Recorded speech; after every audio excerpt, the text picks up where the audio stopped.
सौराष्ट्रे सोमनाथं च श्रीशैले मल्लिकार्जुनम् उज्जैन्यां महाकाल ओंकारममलेश्वरम् परल्यां वैद्यनाथं च नागिन्यां भीमशङ्करम् सेतुबन्धे दुरामेशं नागेशं दारुकावणे वाराणस्यां तु विश्वेशं त्र्यम्बकं गौतमी तटे हिमालये तु केदारं कुशमे सन्त शिवालये एतानि ज्योतिर्लिङ्गानि सायं प्रातः पठिन्नरा सप्तजन्म कृतं पापं स्मरणेन विनश्यति स्मरणेन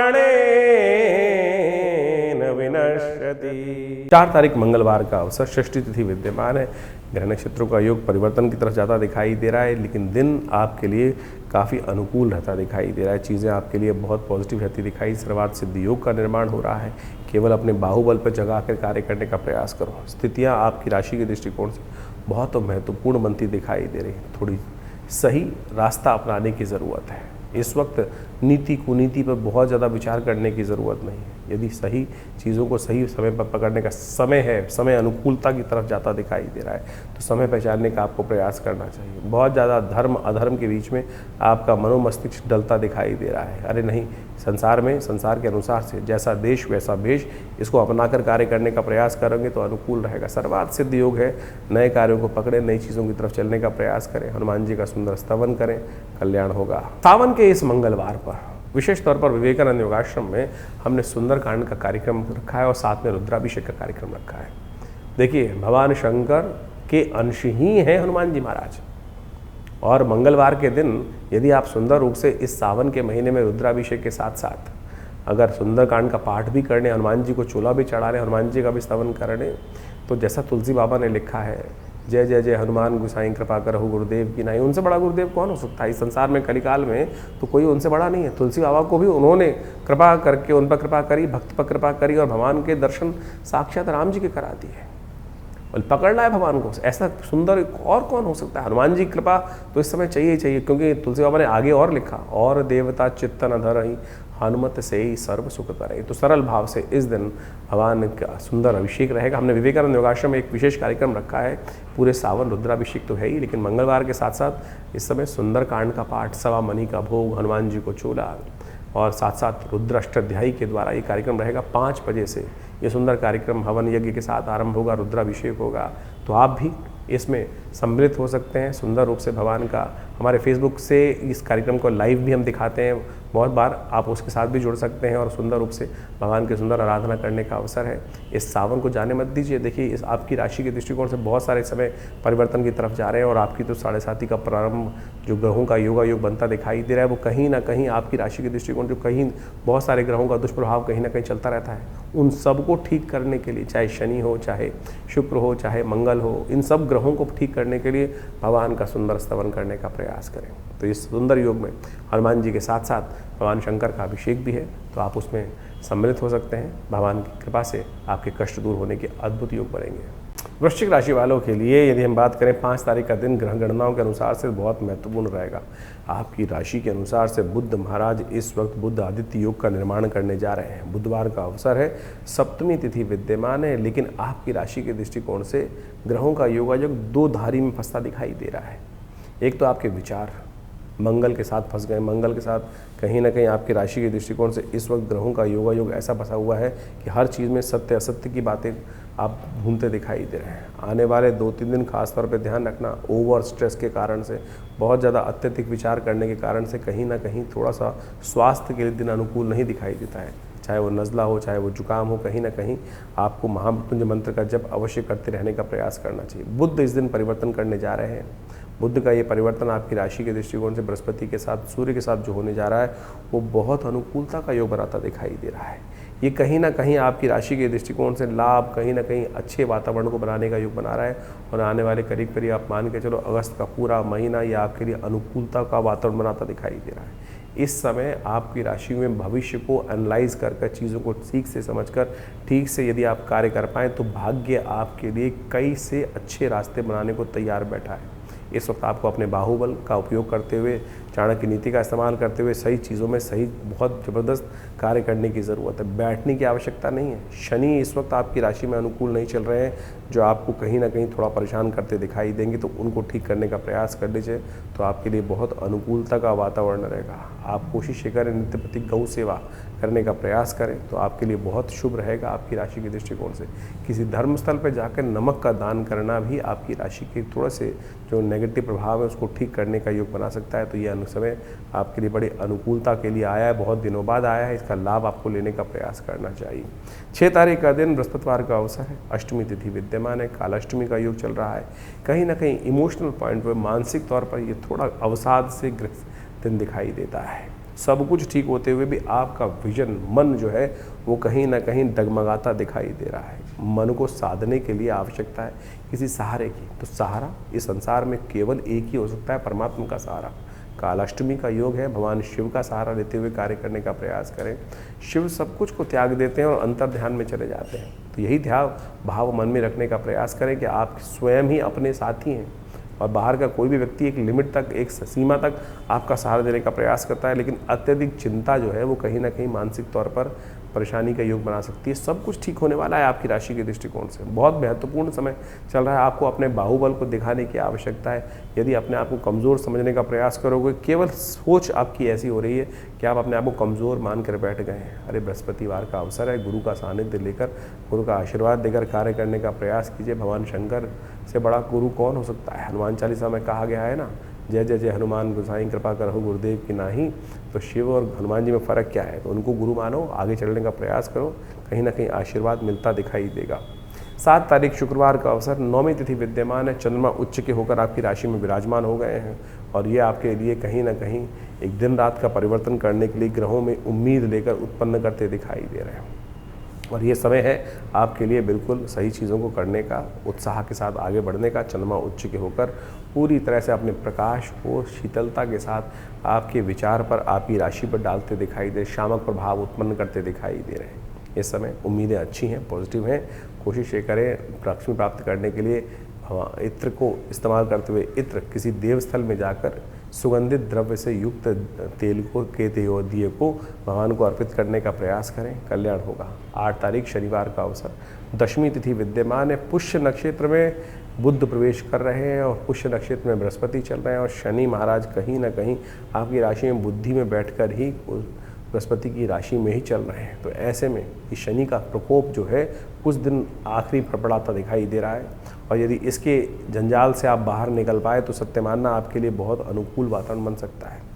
अनुकूलता का वातावरण प्राप्त करने के लिए हमने इस कार्यक्रम के आरंभ में आपको एक उपाय बताया था। आपकी राशि को देखते हुए तेल का दान करें, तेल से भगवान का अभिषेक करें, तिल का तेल उपयोग करते हुए इस कार्य को करना आपके लिए बहुत शुभ होगा। चिंता करने की ज़रूरत नहीं है, 1-2 दिन में बृहस्पति जाग रहे हैं और सब चीज़ों को ठीक करने के कहीं ना कहीं योग बनाते दिखाई दे रहे हैं। इस दिन तेल से भगवान का अभिषेक, तेल का दान करना आपके लिए बहुत शुभ रहेगा। 9 तारीख रविवार का अवसर, एकादशी तिथि विद्यमान है और ग्रह परिवर्तन की तरफ फिर आगे बढ़ते दिखाई दे रहे हैं। कामदा एकादशी का योग लेते दिखाई दे रहे हैं। हर रोज़ का सूर्य कहीं ना कहीं कुछ ना कुछ परिवर्तन अवश्य करता है। उस परिवर्तन को समझते हुए जो व्यक्ति कार्य कर लेता है वो बहुत शुभ रह जाता है। इसलिए इस दिन व्रत करने का प्रयास करें। एकादशी का व्रत संसार में सबसे श्रेष्ठ माना जाता है और कहा जाता है समस्त भगवान में भक्ति रखने वाले लोगों को एकादशी के दिन अपनी मशीनरी को थोड़ा सा विराम देने का प्रयास करना चाहिए। जैसे संसार में छुट्टी होती है, आजकल रविवार की छुट्टी बहुत सारे लोग मनाते हैं, तो ऐसे में इस दिन एकादशी का योग भी पड़ रहा है, तो कामनाओं को पूर्ण करने के लिए इस दिन तप करने का प्रयास करें। ग्रह नक्षत्रों के दृष्टिकोण से अंतर विवेचना का दिन दिखाई देता है, लेकिन मंगल के साथ चंद्रमा की युति आपकी राशि में जहाँ हो रही है वो कहीं ना कहीं आपके लिए थोड़ी सी बातों में अंतर हृदय में देखने का प्रयास करें, समझने का प्रयास करें, चीज़ों को समझ के अनुरूप से आगे चलने का प्रयास करेंगे तो बहुत अच्छा रहेगा। इस दिन भगवान विष्णु का सुंदर पूजन, भगवान विष्णु का मंत्र ओम नमो नारायणाय स्तवन, जागरण सब प्रकार से कष्टों को दूर करने का योग बनाएगा। 10 तारीख सोमवार का अवसर, द्वादशी और त्रयोदशी तिथि का सुंदर योग बन रहा है और इस दिन सावन का सोमवार है और प्रदोष युक्त सोमवार है, सोम प्रदोष युक्त सोमवार है। बड़े भाग्य से मिलता है ये सोम प्रदोष युक्त, और ऐसे ही योग में बृहस्पति फिर पुनः उदय हो रहे हैं। 12 वर्ष बाद आपकी राशि में भाग्य में बैठकर सूर्य के साथ योग बनाते हुए उदय होकर बुध के साथ बुध आदित्य योग बनाते हुए किस्मत में 4 चांद लगाने के लिए आने वाले पूरे वर्ष में आपके वारे न्यारे करने के लिए ये बृहस्पति पुनः जाग गए हैं। जितना नेगेटिव वातावरण को ठीक करने के लिए अब बृहस्पति का ज्ञान उदय हो रहा है और सब जगह आच्छादित होकर आपकी राशि के दृष्टिकोण से आपके प्रभाव को ठीक करने का योग बनाता दिखाई। लेकिन यदि आप अभी भी सोते रहे तो फिर इसके प्रकाश का कोई लाभ नहीं ले पाओगे। तो इसलिए कोशिश करो, जागो, उठो, चलो। ये बृहस्पति आपकी किस्मत को जगाने के लिए पुनः उदय हो गए हैं और ये समय हवाई बात नहीं है। सब कुछ बहुत ठीक करने के लिए बृहस्पति महाराज उदय होकर बहुत तेज़ गति से आगे चल रहे हैं और अब ये समय आपके लिए बैठने का नहीं है। सही ना कहीं सही नीति से कार्य करने की ज़रूरत दिखाई देती है। ऐसे में गुरु का आशीर्वाद लीजिए, धर्म की तरफ अपना निष्ठा बनाए रखें। लोग परीक्षा लेने का प्रयास करेंगे, उस परीक्षा में उत्तीर्ण तब होगे जब दृढ़ भाव से अपने सत्यनिष्ठ कार्यों पर अटके रहोगे। तो ये समय इसी प्रकार से है, तो इसका अनुरूप आपको कार्य करने का प्रयास करना चाहिए। हो सके तो गुरु के प्रति समर्पित रहते हुए कार्य करने का प्रयास करें। गुरु मंत्र का नित्य प्रति जप करें और देखिए क्या कल्याण आपकी राशि के दृष्टिकोण से हमें दिखाई देता है कि हनुमान जी को कि चरण पकड़ के वही गुरु है। जय जय जय हनुमान गोसाई कृपा करो, गुरुदेव की नहीं, उनका चरण पकड़ो और देखो चीज़ें ठीक तरीके से भगवान का जो आपके लिए कृपा का सुंदर योग बनने वाला है उसका लाभ उठाइए। देखिए बृहस्पति का ये परिवर्तन जो होने जा रहा है और अब मान के चलो पूरा आने वाला जो अगले साल तक का 2027 तक के लिए बृहस्पति का परिवर्तन हो चुका है। उच्च के हो गए हैं बृहस्पति। अब ये उच्च के बृहस्पति उदय होकर जिस प्रकार से इस दिन से परिवर्तन करने का योग बनाएंगे, ये बहुत विशेष स्थान आपकी राशि के दृष्टिकोण से उत्पन्न करते दिखाई दे रहे हैं। इस समय इनका प्रभाव आपने समझा, लेकिन इनकी शक्ति को बढ़ाने का आपको खास तौर पर विशेष ध्यान रखते हुए कार्य करना चाहिए। 12 वर्ष बाद बृहस्पति उदय होकर पूर्ण जो योग बना रहे हैं, अब उदय भी हो चुके हैं, परिवर्तन करने के बाद अस्त हो गए थे। अब 25 दिन बाद जो अब उदय होने की शक्ति में आए हैं, तो आप सत्य माने अब इनको ताकत देने का प्रयास करें। एक हम आपके लिए बात रखें कि आज की तारीख में बृहस्पति को ताकत देने के लिए एक जन प्रचलित जो सबसे ज़्यादा जो उपाय किया जाता है, हर दूसरे आदमी के हाथ में आप उस उपाय को देखते हैं, वो तर्जनी उंगली में कहीं ना कहीं वो बृहस्पति का एक नग, जिसको येलो सफायर बोला जाता है, पुखराज बोला जाता है, या उसका उपरत्न लोग धारण कर लेते हैं, जिसको सुनहला बोल के धारण कर लेते हैं। वो सुनहला धारण कर लोग हर कोई पहन के घूमता रहता है, बहुत ज़्यादा लोग। अब क्या वो पूरी तरह से, अगर शुद्ध रत्न है तो बिल्कुल चमत्कार करेगा, इस बात को कोई दिक्कत नहीं है। अगर रत्न शुद्ध है तो ऐसा हो ही नहीं सकता रत्न का चमत्कार ना हो। लेकिन क्या इस धरा से, पृथ्वी से इतने रत्न निकलते हैं कि हर दूसरा आदमी बृहस्पति का कहीं ना कहीं नग धारण करके पहन ले? अब नहीं शुद्ध नहीं निकल रहे हैं या बाजार में लैब में बनाए जा रहे हैं, तो फिर उनका क्या लाभ होगा? आप केवल दिल बहलाने के लिए, अपने मन को बहलाने के लिए किसी व्यक्ति की बात सुनकर आप धारण कर लें, तो आपको लगे तो अच्छा है, तो नहीं तो फिर वो तो कहीं ना कहीं मानसिक तौर पर कहीं ना कहीं भ्रांति उत्पन्न करने का योग बनाएगा। अरे बहुत सरल उपाय है ना। हम इस बात को ध्यान ना, बृहस्पति 12 वर्ष बाद आपकी राशि के दृष्टिकोण से इतना सुंदर योग बन के आया है, उसकी थोड़ी बहुत दोषों को दूर करने के लिए आप कोशिश ये करें, हल्दी से स्नान करें नित्य प्रति। हल्दी का तिलक अपने माथे पे लगाने का प्रयास करें। वैसे तो आमतौर पे बहुत सारे बड़े ज्योतिषी जो हैं वो केसर की बात करते रहते हैं। बिल्कुल शास्त्रोक्त विधि है, केसर इससे बढ़िया तो औषधि बृहस्पति से हो नहीं सकती है क्या। लेकिन केसर भी इतना मिल रहा है बाजार के अंदर। केसर सरकार की जो रिजल्ट्स हैं, गजट्स हैं, उनमें दिखाया जाता है कि इतना केसर नहीं हो रहा है जो हर कोई केसर बाजार में हर दुकान पे मिल रहा है। सिंथेटिक धागों को काट कर, भुट्टे के बालों को काट कर, रंग कर, या और पता नहीं किस किस चीज़ों को बनाकर डिब्बे में भेज दिया जाता है। अब फिर उपाय कैसे करेगा? ज्योतिष के दृष्टिकोण से तो फिर वो केसर हुआ ही नहीं। तो आप कोशिश ये करें उसके अनुसार से, बृहस्पति का मंत्र जप करो, ओम ग्रांग ग्रीं ग्रोंग से गुरुवे नमः। हिंग लगे ना फिटकरी, रंग चोखा ही होगा। सद्भावना से जिए। ओम छोटा सा मंत्र, ओम ग्रांग ग्रीं ग्रोंग से गुरुवे नमः। इस हल्दी की गांठ को लेकर कोशिश ये कर सकते हैं कि आप थोड़ा जल में डाल लीजिए हल्दी को, और उस हल्दी की गांठ को लेकर, जल को लेकर केले के पेड़ पर हर बृहस्पतिवार के दिन या नित्य प्रति थोड़ा जल डाल दिया कीजिए। इससे बढ़िया क्या होगा? ये छोटा सा उपाय है, ये कहीं ना कहीं लाभ देगा। एक केले के पेड़ को लेकर किसी देवस्थल में रोपित कर दीजिए, और हो सके तो बृहस्पतिवार उनमें जल डालने का, नित्य प्रति डाल सके तो बहुत अच्छा है। बाकी सब तो पेड़ के साथ कई समस्याएं होती हैं कि पीपल को रविवार को नहीं छूना चाहिए, लेकिन केले के साथ तो ऐसी कोई समस्या नहीं। नित्य प्रति जल दे सकें तो बहुत अच्छा है, आपके लिए बड़ा कल्याणकारी योग बनेगा। केले के फल का दान कर दीजिए, किसी ब्राह्मण की, योगी गुरुजन की सेवा करने का प्रयास कर लीजिए। और ये सब चीज़ें बड़े कल्याणकारी। अब बहुत सारे बच्चे हैं, अब वो तो कुछ मंत्र जप भी नहीं करते हैं, तो उसके लिए एक रास्ता अपनाने का प्रयास कीजिए। ये पीला धागा, ये जो पीला धागा है ये बृहस्पति का सिद्ध धागा, बृहस्पति के मंत्र से जप करा हुआ ओम ग्रांग ग्रीं ग्रौंग से गुरुवे नमः, इस मंत्र को जप कर कर इसको बच्चे को पहना दीजिए। बच्चे के सीधे बाजू में कहीं बांध दीजिए, बाजू बंद के तौर पे बांध दीजिए, या कहीं ना कहीं हाथ में बांध दीजिए। सत्य माने इससे ना तो कोई बहुत महंगा इलाज है, छोटा सा इलाज है, इससे भी उतना ही लाभ प्राप्त करने के योग बन जाएंगे। और जो आप हर कोई आज एक भेड़ चाल में फंस गया है, वो कहीं ना कहीं गलत स्थिति में फंस जाते हैं, कहीं ना कहीं मूर्ख बन जाते हैं लोग, तो उससे बचने का आपको प्रयास कर लेना चाहिए। तो इस स्थिति को आप अपनाने का प्रयास करें। बृहस्पति बहुत बढ़िया परिवर्तन कर कर आपके राशि के दृष्टिकोण से इस वक्त 12 वर्ष बाद योग बना के बैठा है। अगर कहीं थोड़ा बहुत नेगेटिव प्रभाव भी कर रहा है तो उसको ठीक करने के लिए ये उपाय जो हमने बताए इनको तुरंत करने का प्रयास कीजिए। ईश्वर की कृपा से आपके ग्रहों को परिवर्तन करने की स्थिति आपके अंदर है। सकल पदार्थ है जगमाही कर्महीन पुरुष पावत नहीं, इस बात का ध्यान रखना। कोशिश ये करो अपने को सही रूप से बुद्धिमानी के साथ कार्य करने का प्रयास करें। ज्योतिष एक प्रत्यक्ष विषय है, उनको सही रूप से आपको समझने का प्रयास करना चाहिए, चीज़ों को ठीक करने का प्रयास करना चाहिए। तो ऐसे में इन सब चीज़ों को समझकर कार्य करेंगे तो बहुत कल्याणकारी योग आपकी राशि के दृष्टिकोण से अवश्य बनकर तैयार हो रहे हैं। तो आप इन सब चीज़ों को समझकर कार्य करेंगे तो बहुत अच्छा रहेगा। तो अभी आपने अपनी राशियों का प्रभाव समझा, किस प्रकार का ग्रहों का योग बन रहा है और कब कौन से दिन। देखिए इस सावन के महीने में ग्रहों का योग जो बन रहा है, बड़े सारे ग्रहों का परिवर्तन आपको हमने बताया ही है। इस वक्त आपकी राशि के यदि देखें, आपने राशि के दृष्टिकोण से देखा कि जो शुक्र हैं वो परिवर्तन कर कर बहुत विचित्र स्थिति में जाते दिखाई दे रहे हैं, कमज़ोर होते दिखाई दे रहे हैं। और ये कहीं ना कहीं, और इस बार जो आषाढ़ के महीने में आप देखो तो बृहस्पति भी जो के योग जो बन रहे हैं वो भी 5 बृहस्पति पढ़ते दिखाई दे रहे हैं। और ये 5 बृहस्पति कहीं ना कहीं शुक्र का कहीं ना कहीं इस वक्त कन्या राशि में अकेले होकर बैठना कहीं ना कहीं हानि का योग बनाता है, कहीं ना कहीं अतिवृष्टि के योग बनाते दिखाई दे, जिसके कारण से कहीं ना कहीं संसार में बाढ़ इत्यादि की समस्याएं कुछ ज़्यादा होती दिखाई दे रही हैं।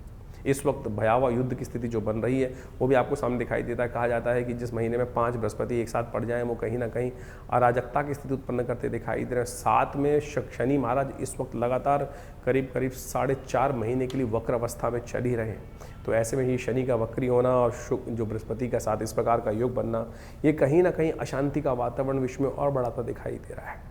देख ही रहे हैं कि मिडिल ईस्ट के अंदर क्या स्थिति इस वक्त भयावह मची हुई है, और ये कहीं ना कहीं पूरे विश्व को अशांत करने के लिए, महंगाई को बढ़ाने के लिए कहीं ना कहीं स्थिति को आपके हाथों से बाहर निकालती दिखाई देगी। तो ऐसे में महंगाई के दर कहीं ना कहीं आने वाले समय में विश्व को अशांत करने के लिए और महंगाई को और बढ़ाने के लिए स्थितियां कहीं ना कहीं विकट होती दिखाई दे ही रही हैं। तो ऐसे में आपको विशेष तौर पर अपने राशि के अनुसार से समझते हुए कौन से खास उपाय आपको करने हैं, कब करने हैं, कैसे करने हैं, वो सारे हमने आपको बताया इस वक्त आपकी राशि के दृष्टिकोण से। इसके साथ साथ सावन का सुंदर महीना चल रहा है। हमारे जीवन को जो भी कष्ट जीवन में आते हैं उन सबको ठीक करने के लिए प्रार्थना एक ऐसा माध्यम है कि यदि हम प्रार्थना का सहारा लें तो समस्त प्रकार से कष्टों को दूर करने के योग विशेष तौर पर बना सकते हैं। सावन का महीना भगवान शिव को प्रसन्न करने का महीना है, और भोलेनाथ एक छोटे से लोटे के जल से ही प्रसन्न हो जाते हैं और समस्त कष्टों को निवृत्ति करने का योग बना देते हैं। भगवान विष्णु जब शैया पर विश्राम के लिए जाते हैं तो सत्ता जो है शिव के हाथ में होती है। तो ऐसे में नित्य प्रति इस सावन के महीने में कोशिश ये करें कि आप भगवान शंकर पर थोड़ा जल, थोड़ा दूध, थोड़ा जो भी सामग्री आप अर्पित करना चाहे, बोले तो सब कुछ स्वीकार कर लेते हैं। तो जो कुछ श्रद्धा के साथ, विश्वास के साथ आप समर्पण करने का प्रयास करेंगे बड़ा ही सुंदर रहेगा। ऐसे में हमने नित्यपति विवेकानंद योगाश्रम में पूरे सावन के महीने में भगवान का रुद्राभिषेक सुंदर रूप से रखा है। तो आप अवश्य इस समय में भगवान सुंदर रूप से भगवान शंकर की आराधना करने के लिए सम्मिलित हो सकते हैं। विवेकानंद योगाश्रम में जो कार्यक्रम नित्यपति रुद्राभिषेक रहेंगे, शाम के समय नित्यपति हर रोज़ 5 बजे से लेकर करीब रात को 8 बजे तक ये रुद्राभिषेक का नित्य कार्यक्रम चल रहा है। आप उन सब में सम्मिलित होने का, कार्यक्रम में समय निकालने का प्रयास कीजिए, अपने नाम से कराने का प्रयास कीजिए। इसके अलावा जो सावन के सोमवार रहेंगे उसमें विशेष कार्यक्रम भी रहेगा। 10 तारीख को विशेष तौर पर सोमवार का योग पड़ रहा है, साथ में प्रदोष का योग बन रहा है। ऐसे में सोम प्रदोष का ये योग बना है, समस्त अनिष्टों को दूर करने का योग बनता है भगवान शंकर की सुंदर उपासना के लिए। इस दिन कहा जाता है कि भगवान शंकर का अभिषेक जो बड़ी श्रद्धा के साथ करते हैं, ओम नमः शिवाय का जप करते हुए, रुद्र अष्टाध्यायी के द्वारा भगवान का स्तवन करते हुए करते हैं, उनके कई जन्मों के कष्ट दूर करने के योग बन जाते हैं। ये बहुत सुंदर योग है। इस बार तो त्रयोदशी शय भी हो रही है।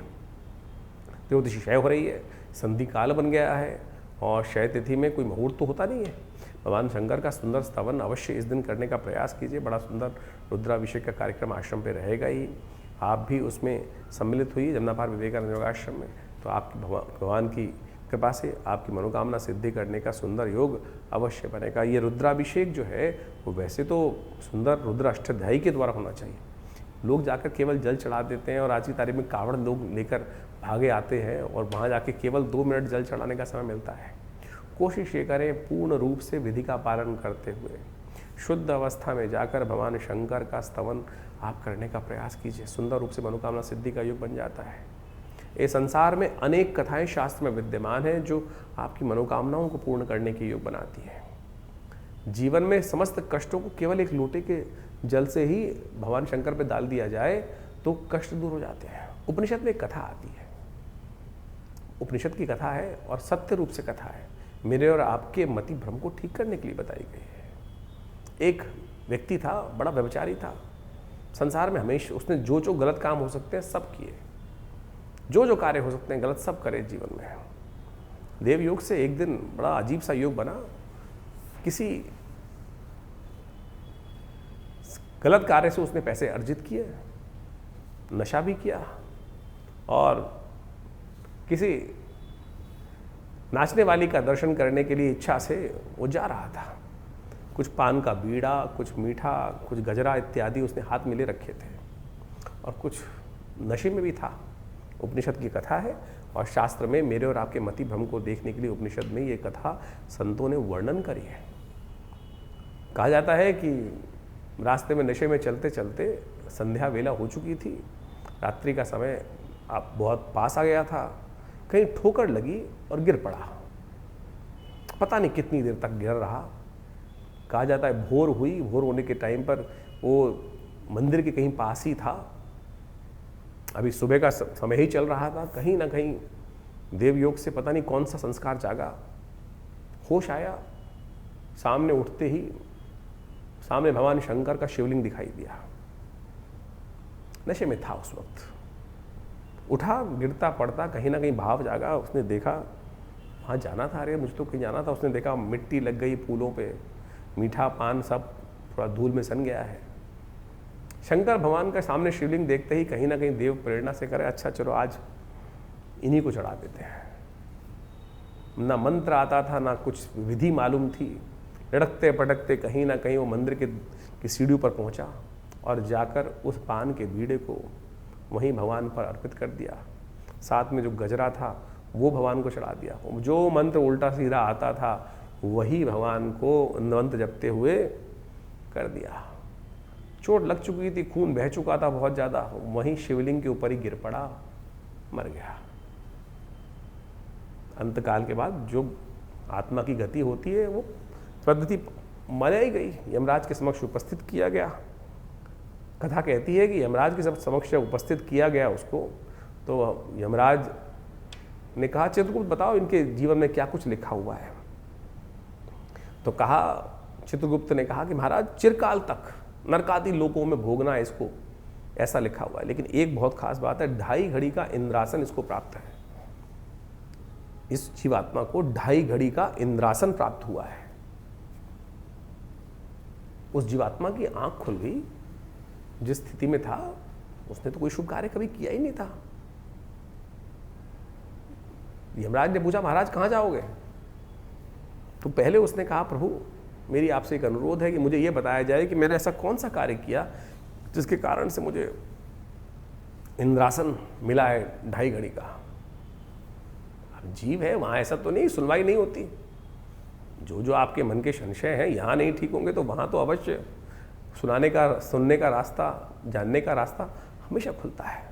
ऐसा नहीं है कि अंधे कुएं के अंदर फेंक दिया जाता है। बताया जाता है कि भाई तूने ये किया, ऐसे से किया, ऐसे से किया।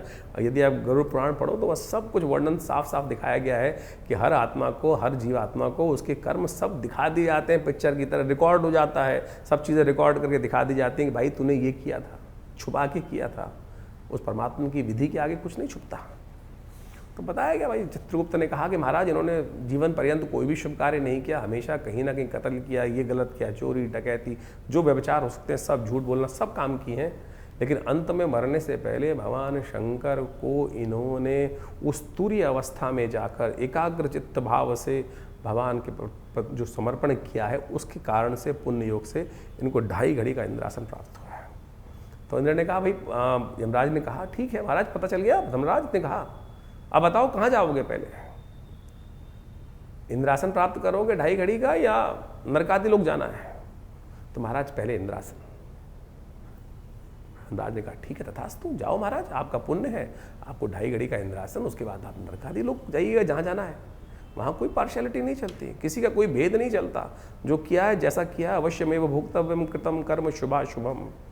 उपस्थित किया गया इंद्र के समक्ष और कहा धर्मराज की आज्ञा से इनको 2.5 घड़ी का इंद्रासन प्राप्त हुआ है, आप थोड़ी देर के लिए आप अल्प विराम लें और इनको वहाँ इंद्रासन दिया जाए। व्यवस्था हुई, घोषणा की गई कि इंद्र नए बनने जा रहे हैं पदाधिकारी। इंद्र कभी एक नहीं रहते, समय समय के काल व्यवस्था के अनुसार से बदल दिए जाते हैं इंद्र, और इसीलिए देवासुर संग्राम इत्यादि समस्त जो थे वो ललायित रहते थे। उस इंद्र को हटाकर हम राक्षस जो भी होते, जो भी चाहे रावण रहे चाहे कोई, सब इंद्रासन की ललाहट में, इंद्रासन प्राप्त करने के लिए, स्वर्ग के सुख को प्राप्त करने के लिए, उस पद को प्राप्त करने के लिए, उस सिंहासन को प्राप्त करने के लिए सब कितने कितने युद्ध लड़ते थे। उसको पुण्य के कारण से मिला था। इंद्र हटे वो जो उस वक्त व्यवस्था में थे, और इनका अभिषेक करने के लिए सुंदर व्यवस्था की गई। सबको सूचना दी गई कि महाराज ऐसे ऐसे इंद्र बदलने वाले हैं, बहुत सुंदर राज्य अभिषेक की व्यवस्था होगी, अभिषेक किया जाएगा, सुंदर रूप से नृत्य इत्यादि की सुंदर व्यवस्था रहेगी, आप साय नृत्य करेंगे, पूर्ण व्यवस्था। सबको आमंत्रण जिस प्रकार से किया जाता है, कोई प्रधानमंत्री पद पे, कोई मंत्री पद पे बैठता है तो पूरे समाज को बुलाया जाता है, तो ऐसी ही सुंदर व्यवस्था करने की कार्य कर दिया गया। घोषणा हो गई, समय पर उनको इंद्र के पदवी पर विभूषित कर दिया गया। और जैसे ही घोषणा हुई, सब नृत्य और जय हो आपको इनकी तरफ से शुभकामनाएं, इनकी तरफ से सब शुरू होने जा रहा था। उन्होंने कहा रुको महाराज, वहाँ खड़े हुए इंद्रासन से और संकल्प लिया कि मैं ये उच्च श्रवा जो घोड़ा है शुक्राचार्य को दान कर रहा हूँ। ये कामधेनु गायें जो है कैसे पहुँचा, कामधेनु गायें वशिष्ठ के पास कैसे पहुँची? इंद्र ने दान करी। इंद्र ने संकल्प लेकर वो दान कर दिया कामधेनु को, वशिष्ठ को। जितनी स्वर्ग की निधियाँ थी सब लेकर दान करनी शुरू कर दी, एक के बाद सब चीज़ें दान करते चले गए। इंद्र पर आसी विभूषित था वो व्यक्ति उस वक्त। कोई ये नहीं कह सकता कि महाराज आप ये नहीं कर सकते, कोई उंगली नहीं उठा सकता था, सब कुछ दान करता था। 2.5 घड़ी थी उसके पास, केवल 2.5 घड़ी। कहा जाता है अंत में जब सब कुछ कर दिया तो उठा, इंद्र अपने आसन से उठकर नीचे आया और संकल्प लिया कि मैं आज इस वक्त इस पद पर विभूषित इंद्र पद पर आसीन संकल्प लेता हूँ, ये संपूर्ण त्रिलोकी का जो मेरा साम्राज्य है भगवान शंकर को अर्पित करता हूँ। और कहा चलो भाई अब नरकादि लोगों को भोगने के लिए चलता हूँ। किसका सामर्थ्य था, किसका सामर्थ्य था कि उसको उस पद से हटा सके कोई व्यक्ति? ये उपनिषद की कथा है। तो आपको ये समझना चाहिए कि भारतीय उपनिषद जो है वास्तविक तौर पर मेरे मति को ठीक करने के लिए है। तो ये सावन का सुंदर महीना जो है ना, वो एक छोटे से जल से भगवान को कैसे प्रसन्न करने का है, इस विश्वास को जगाने का है माध्यम है। आप अपने जीवन को बदलने के लिए छोटे छोटे संसार में जो भारतीय संस्कृति में जो उपनिषद इत्यादि में पुराणों में कथाएं हैं, उनको सार रूप में ग्रहण करने का प्रयास करें। करो तो सही कर्म।